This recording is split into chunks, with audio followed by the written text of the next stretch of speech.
वो भी बिना भी इन्फ्लुएंसर और बिना किसी हैरी सेक्टर के। इंग्लिश वीडियो बस पहले आपको पहले समझा कैश कैजुअल होनी चाहिए, वो भी बिना कैसा बिना रिश्ते और बिना किसी वजह से सेक्टर के। आज बिना पैसे से चलता है। कौन से भाई साहब में चाहिए क्यों सो मच रूढ़ी में हुआ है। सबसे पहले समझते हैं कि एआई वीडियो कितने तरह के होते हैं। सबसे पहले एआई को डायरेक्शन चाहिए होता है, इसलिए सबसे पहले आप फॉर्मेट तैयार करेंगे कि कौन सा टू किसका में बेस्ट है। कैमरा कंट्रोल, पीका lab, smooth etching, cleaning crystals, hanging app बनाकर दिखाना। जैसे ही हम जनरेट करेंगे, एआई हमें 4-8 सेकंड का वीडियो दे देगा। यही क्लिप्स आप बाद में कंबाइन करके बड़ी वीडियो बनाते हैं। वो आप सार बाय के बनाता है। अब सारी एआई जनरेट कर को हमें ज्वाइन करना है।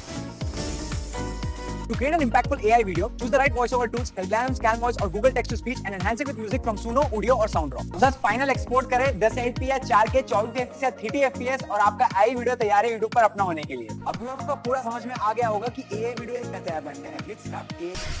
So, how do you create AI videos? It's simpler than you think.